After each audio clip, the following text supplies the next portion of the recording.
Good day, everyone. I hope you're ready to listen and learn because I sure am. Probably.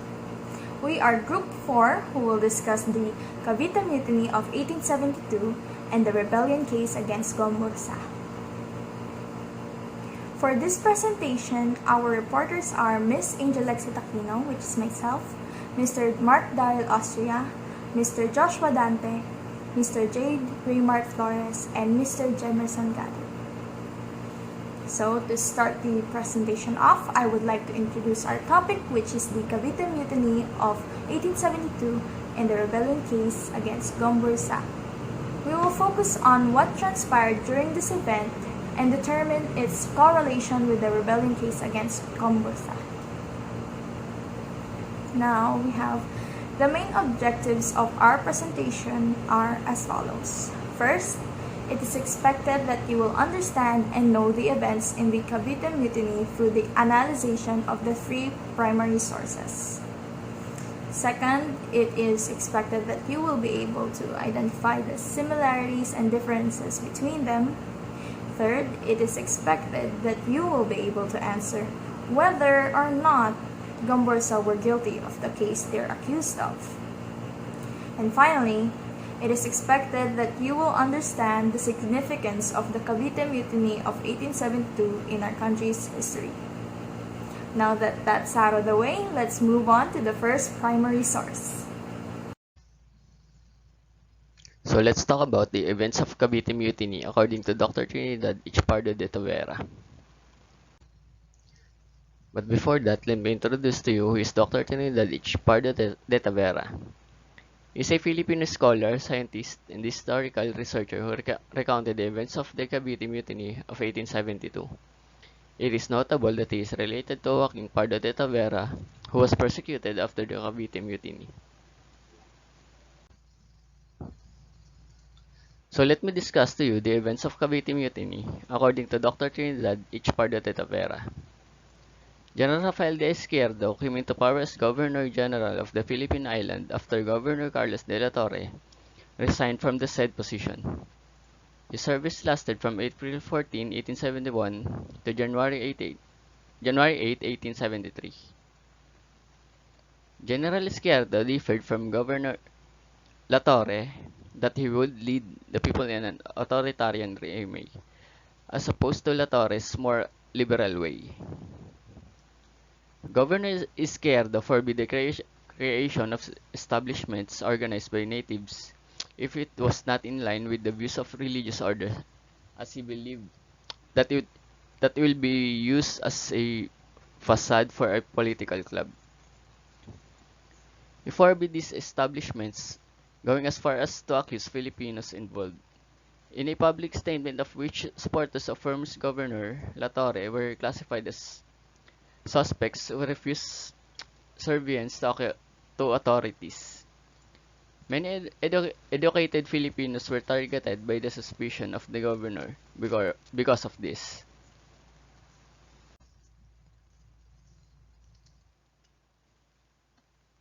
The, the timeline starts of the Filipino version starts even before Governor General Izquierdo.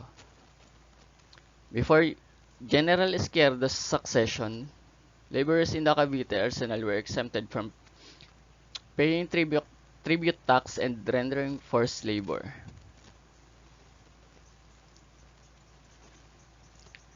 General Izquierdo abolished these privileges and acquired the dissatisfaction of all workmen affected. This instigated these workmen to go on strike, but this ultimately failed and they went back to labor. As the workmen in the Cavite arsenal were native Filipinos, dissatisfaction and discontent with the government spread fast to many workmen and soldiers. January 20, 1872, at night, an uprising in San Felipe Fort was initiated by Filipino workmen and soldiers led by Sergeant Fernando La Madrid, who was a mestizo sergeant and is recognized for being the leader of the mutiny.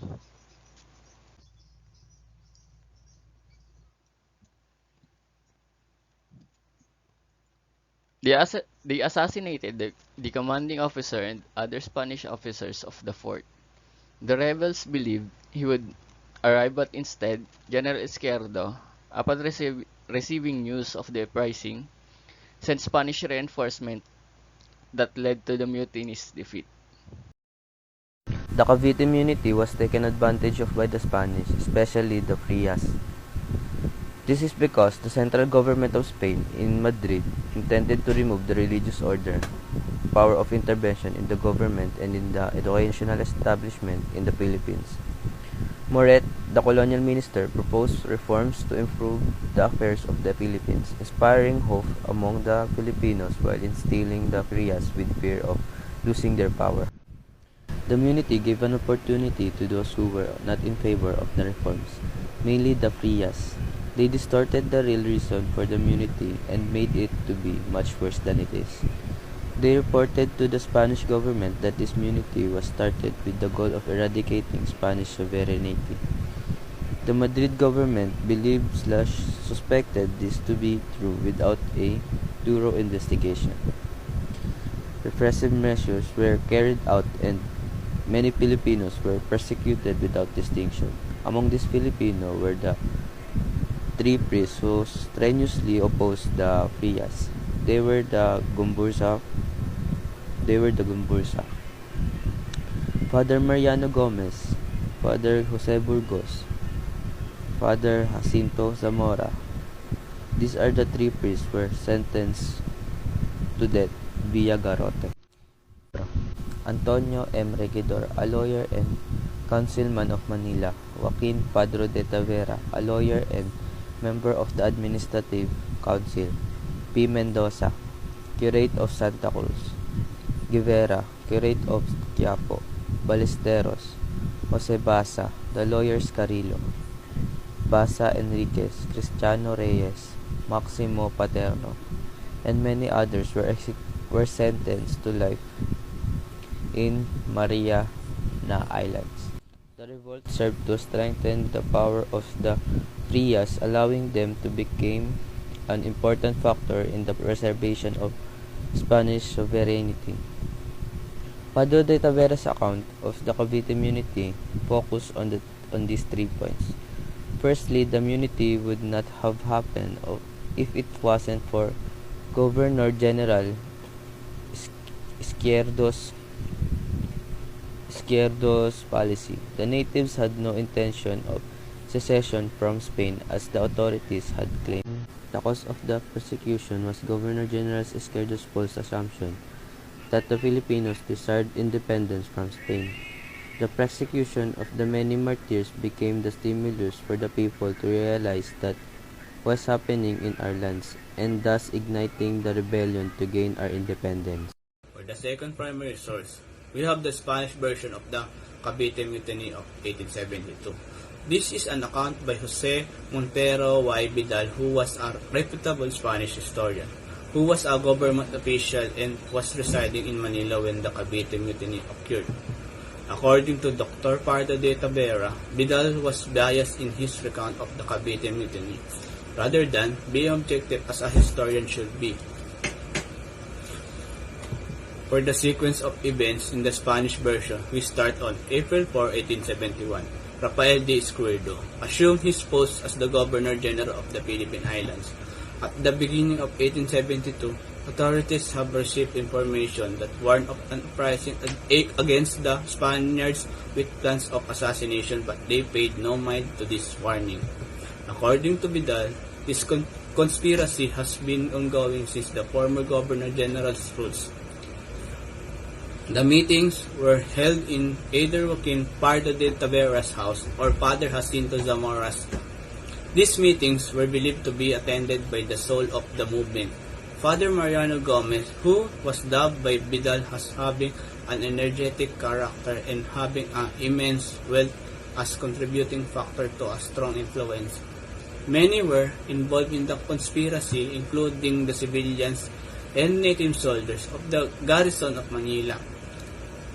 The uprising was planned to begin on the evening of January 20, 1872, where they would assassinate the Spanish official in the arsenal when they received the signal of rockets fired within the city.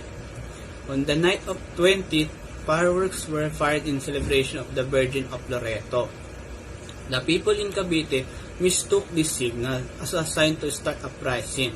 200 native soldiers led by Sergeant Lamadrid executed their plans of assassination. Fernando Rojas, military governor of Cavite, sent 2 men to inform Manila authorities, but the 2 were killed on the way.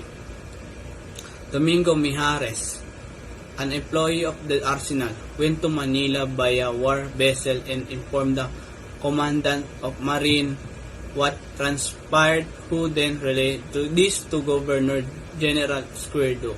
January 21, 1872, the morning of the 21st, 2 regiments under the command of 2nd Lieutenant Felipe Hinobes set sail for Cavite on the merchant ships Filipino, Manila, Isabela I and Isabela II, demanding the rendition and waiting to enter day of the 21st for the rebels to surrender without ordering an assault on their position to avoid unnecessary bloodshed.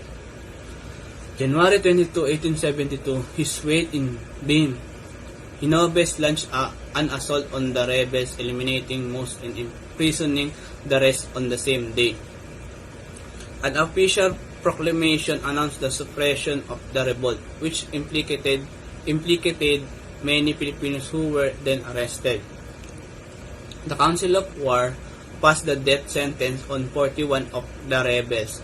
January 27, 1872, Captain General Felipe Hinobes exercised his power on the sentence. February 6, 1872, 11 more rebels were sentenced to their death, but the following day, February 7, 1872, the Governor-General changed the sentence to life imprisonment. February 8, 1872, the death sentence was pronounced on Camerino and 11 individuals of the famous Diaz de la Torre, who were sentenced to 10 years imprisonment for the assassination of the Spaniards, who, on the night of January 20th, were sent to Manila to carry news of the uprising. For clarity, Casimiro Camerino or Eduardo Camerino in other sources was the leader of a pack Filipino bandits. Diaz de la Torre, he was called El Tulisan, meaning Philippine bandit.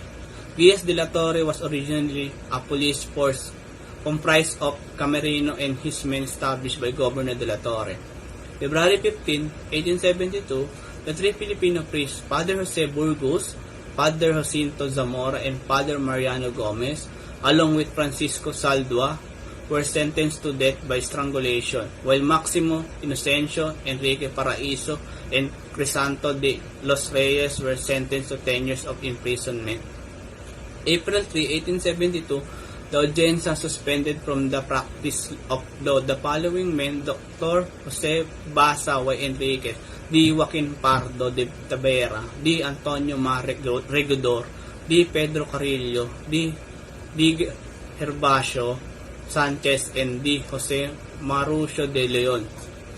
April 4, 1872, Escuerdo had requested the Spanish troops be sent to Manila to defend the port, as the majority of those found here were natives. In response to Escuerdo's request, the government dissolved the native regiment of artillery and ordered the formation of an artillery forces comprised entirely of Peninsula.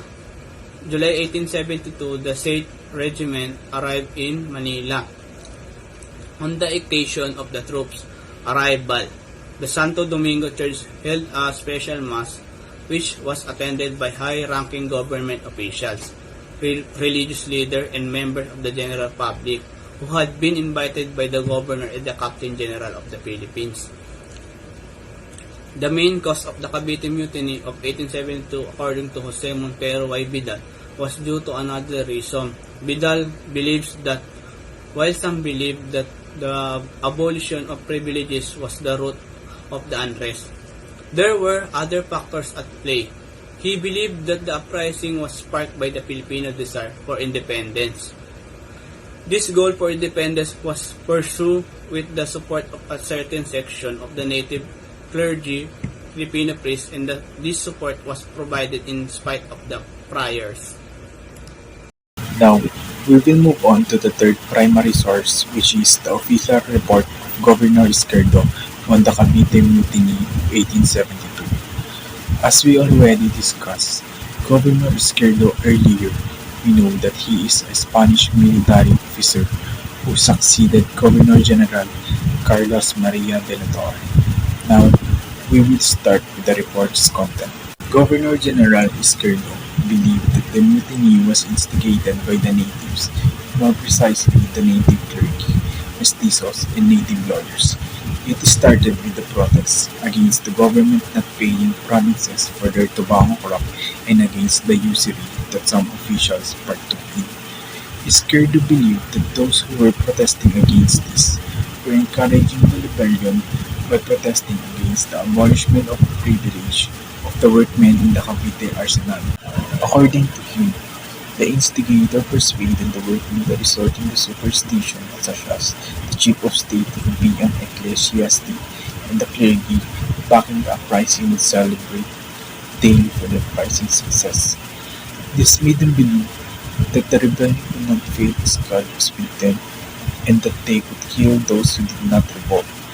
Izquierdo stated that those who revolt would be offered the wealth of the Spaniards. 15 battalions comprised of natives were created. Izquierdo speculated that the native will establish a new form of government with the priest as its head. The head of this government was speculated to be either of the two parish priests of San Pedro of Manila, namely Father Jose Burgos and Father Jacinto Zamora. All Spaniards, including friars but excluding women, would be executed along with confiscation of their belongings. According to Izquierdo, the first plan of the revolution was to set fire to the strip of Punto, and while the authorities were busy putting out the fire, they would be seizing Fort Santiago to fire cannons to signal their success to the rebels of Cavite. Camerino and his men separated from the rebels to reach the fort for arms and ammunition. The rebels agreed using lanterns for their signals, but the natives in Bacoor failed to signal them because of the Spanish navy. The uprising was set at midnight, but the rebels went ahead of time.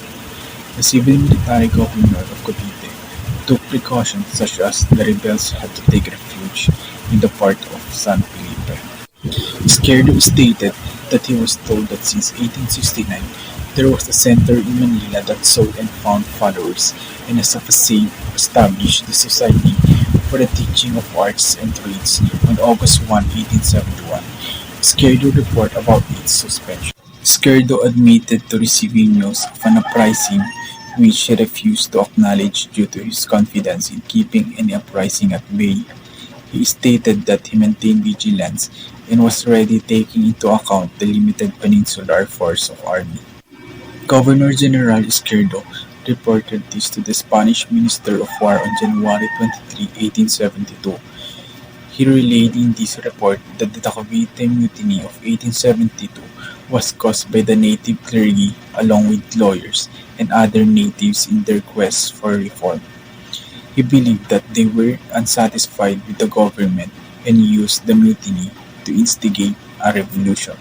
The causes of dissatisfaction were as discussed earlier: the government not paying provinces for their tobacco crop, the usury that some Spanish officials practiced, and the abolished privilege of exemption of tribute tax and rendering forced labor.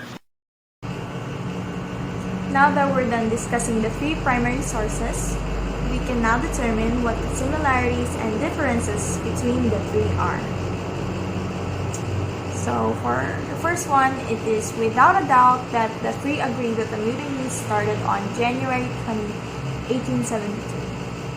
And now for the second one, we could say that both the Spanish version and the official report believe that the mutiny was caused by the Filipinos' desire to be independent from Spain, while the Filipino version stated that the mutiny was caused by abolishment of privileges by the Governor General. 3 is the Filipino version once again conflicts with the Spanish version and the official report. It is mentioned in the Filipino version that the Spanish friars were afraid to lose their power as the central government in Madrid were planning to take a more liberal approach in the Philippine Islands. This made them use the mutiny to their advantage by misconstruing or distorting or exaggerating the real cause of the mutiny. However, both the Spanish version and the official report say that the Filipino natives wanted independence and started a revolt against Spain. And then, for the fourth one, the Spanish version states that it was Casimiro Camerino and his men who intercepted the Spaniards who were sent to Manila to warn of the uprising. In the official report, however, it is mentioned that they were separated from the rebels to obtain arms and ammunition in the fort. Although the two sources are different, it could be that both events truly happened or only one truly happened, as we don't know if the two events mentioned happened at different times or at the same time. For number 5, we have the 3 sources have mentioned an organization that was said to be a facade or cover-up for a political movement which was not in line with the religious order's views. Thus, this was suspended supposedly by Governor General Izquierdo as mentioned in the Filipino version and the official report. And for number 6, we have continuing with the topic of the organization and movement. The Spanish version says that the head of this movement was Father Mariano Gomez, while the official report says it's either Father Jose Burgos, Father Jacinto Zamora, or someone the likes of the two to be the head of the movement. Number 7 is in who are part of the mutiny. The Filipino version states that those who were dissatisfied and disaffected by the abolished privileges, this would be the workmen in the Cavite arsenal along with the other natives, were part of the mutiny. However, in the Spanish version and the official report, apart from the workmen and the other natives, it was said that the native clergy played a big part as the instigators of the said mutiny. The Cavite Mutiny of 1872 marked its place in our country's history. It became one of the most important events to have ever happened for our country. The execution of the 3 martyr priests sparked the flames of revolution in our people. It paved the way for countless Filipinos to fight for our right to freedom. It enabled many of our national heroes to rise up against the injustices that our people endured for so long. If the mutiny did not happen, it is possible that we would still be under the rule of Spain. And it is indeed the start of the many revolutions that helped us attain the independence we have today. To conclude our discussion, let's now contemplate the question: were the 3 priests guilty of the rebellion case they were accused of, which resulted to their execution by garrote or strangulation as penalty a month after the said mutiny? For what we can say, though both the Spanish version and the official report would say that the priests were guilty of instigating the mutiny, the Filipino version says otherwise. The 3 priests were not the ones who instigated the mutiny. If anything, we could argue that it was the Spanish who were the instigators, as they were the ones that treated the natives poorly. We could say that the 3 priests were against these injustices, but we cannot prove that they were the ones who initiated the mutiny. There were natives already unsatisfied by the rule of the Spanish, but there were even more when the ruler was an authoritarian. After all, how could someone who was provoked multiple times not break their limit and fight back?